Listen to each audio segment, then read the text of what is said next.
की लर्निंग है, डिसीजन लेने की फ्रीडम ही युद्ध में जीत का कारण बनती है।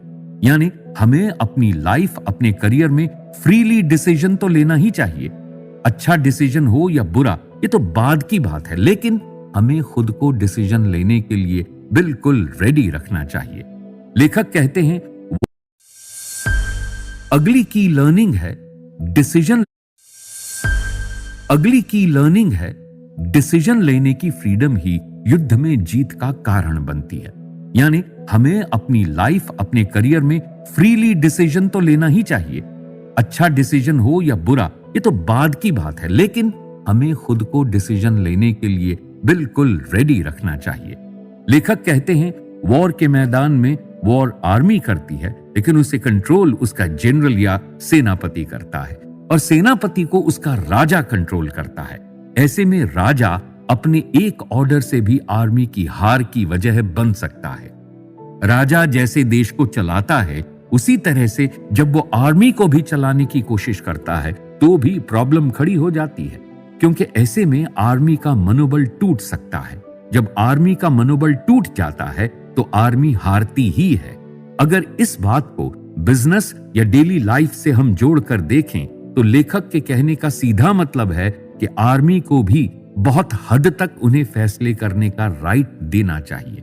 अगर आप कंपनी के मालिक हैं या ऊंची पोजीशन पर हैं तो मिड मैनेजर्स या टीम लीडर्स को भी डिसीजन लेने को नॉर्मल समझें और उस पर सोच विचार करें।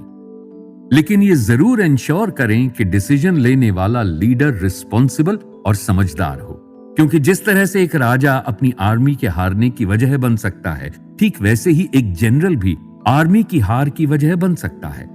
अगर जनरल लापरवाह हो तो आर्मी की हार की वजह वो बन सकता है। ऐसे ही अगर जनरल डरपोक हो तो वॉर के मैदान में मर सकता है या वॉर से वो भाग भी सकता है। अगर जनरल का बिहेवियर चिड़चिड़ा या फिर गुस्से वाला हो तो उसे दुश्मन बड़ी ही आसानी से इरिटेट कर सकता है, और इस वजह से हारने की सिचुएशन में भी वो वॉर करने जा सकता है। अगर आर्मी पर इन 6 डिजास्टर्स में से कोई भी डिजास्टर आता है तो इसके लिए जनरल ही जिम्मेदार होता है। जैसे कि फर्स्ट, अगर जनरल आर्मी को अपने से 10 गुना ज्यादा बड़ी आर्मी पर हमला करने के लिए कहता है तो ऐसे में सैनिक वॉर का मैदान छोड़कर भाग सकते हैं। सेकंड, अगर सैनिकों के कांटेक्ट जनरल से भी बड़े अधिकारियों के साथ होते हैं तो ऐसी सिचुएशन में आर्मी जनरल के ऑर्डर को फॉलो नहीं करेगी। थर्ड, अगर सैनिक कमजोर है तो ऐसी सिचुएशन में वॉर के मैदान में सैनिक लंबे समय तक टिक नहीं पाएंगे और जनरल वॉर हार जाएगा। फोर्थ, अगर जनरल से बड़े अधिकारी का बिहेवियर गुस्से वाला है और साथ ही साथ वो अनडिसिप्लिन्ड भी हो, तब ऐसी सिचुएशन में वो गुस्से में आकर आर्मी को हमला करने का ऑर्डर दे सकता है, जिससे पूरी की पूरी आर्मी ही बर्बाद हो सकती है। फिफ्थ, ऐसे ही अगर जनरल कमजोर हो या फिर वो जल्दी डिसीजन नहीं ले पाता हो तो इससे आर्मी की पावर कम हो जाती है, जिससे डिसऑर्गेनाइज्ड आर्मी तैयार होती है। सिक्स्थ, अगर जनरल को दुश्मन की आर्मी की ताकत का पता नहीं हो तो ऐसी सिचुएशन में वो बड़ी आर्मी के साथ वॉर करने के लिए छोटी आर्मी को भेज सकता है, जिससे आर्मी का बड़ा नुकसान हो सकता है। तो इस तरह हम समझ सकते हैं कि हम बिजनेस और करियर में तभी आगे बढ़ सकते हैं जब हम और हमारी पूरी टीम डिसिप्लिन्ड और ऑर्गेनाइज्ड हो, उनमें एक अच्छी डिसीजन मेकिंग पावर हो। अगली की लर्निंग है, अपने दुश्मन पर हमेशा नजर रखें और उसके हिसाब से ही आप प्लानिंग करें। जैसे हमारी लाइफ में कुछ ना कुछ प्लानिंग होती है, वो चाहे बिजनेस में हो या करियर में हो, हमें सिचुएशन, एरियाज और टाइम बिहेवियर को देखकर समय समय पर जरूरत के हिसाब से प्लानिंग बदलनी भी चाहिए। लेखक कहते हैं, एक अच्छा जनरल वही है जो इस बात को अच्छे से जानता है कि किस जगह पर किस सिचुएशन में राजा के ऑर्डर को भी फॉलो नहीं करना है। जैसे पानी जब बहता है तो वो अपना रास्ता खुद ही बना लेता है, ठीक उसी तरह से एक जनरल को भी सिचुएशन, एरियाज और दुश्मन के बिहेवियर के अकॉर्डिंग अपने आप को और अपने बिहेवियर को बदलना चाहिए। वॉर के दौरान नेचुरल रिसोर्सेज बहुत काम आते हैं, इसलिए वॉर करने से पहले उस इलाके की अच्छे से जांच कर लेनी चाहिए। ऐसी जगह पर वॉर नहीं करें जो ऊंचाई पर हो और साथ ही साथ वहां से पानी और देश की सीमा ज्यादा दूर नहीं होनी चाहिए।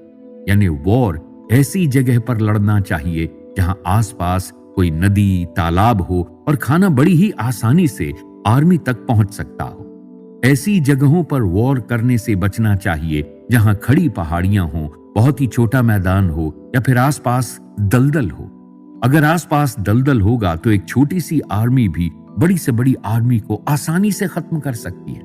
ऐसी सिचुएशंस का फायदा उठाकर नॉर्थ ईस्ट की अहोम डायनेस्टी ने मुगलों की बड़ी सेना को 17 बार हराया था। सीख यही है कि किसी भी फील्ड में हम तब तक ना कूदें या सीधे न घुसें जब सिचुएशन हमारे अकॉर्डिंग ना हो। यह भी लाइफ की एक बड़ी सीख है। लेखक कहते हैं, दुश्मन पर नजर रखना बहुत जरूरी है। आप दुश्मन की सिचुएशन का अंदाजा लगा सकते हैं। जैसे कि अगर दुश्मन के सैनिक भालों का सहारा लेकर खड़े हैं तो इसका मतलब है कि वे भूखे हैं। ऐसे ही जो सैनिक आर्मी के लिए पानी लेने के लिए गए हैं, वो अगर सबसे पहले पानी पीते हैं तो इसका मतलब यह है कि दुश्मन की आर्मी के सैनिक प्यासे हैं। बिजनेस में भी आपको इस तरह का डेटा एनालिसिस करके माइंड गेम खेलना चाहिए और इसका यूज अपने बिजनेस को बढ़ाने में करना चाहिए। लेखक कहते हैं कि जब दुश्मन अपने पालतू जानवरों को ही खाना शुरू कर दे और ऐसा व्यवहार करने लगे कि जैसे वे वापस नहीं लौटेंगे, तो ये समझ लेना चाहिए कि दुश्मन आर्मी मौत से भी लड़ने के लिए तैयार है। यानी शॉर्ट में ये कहा जा सकता है कि इन सभी सिचुएशंस को देखकर ही अपनी स्ट्रैटेजी बनाएं और मौका मिलते ही उसका फायदा उठा लेना चाहिए।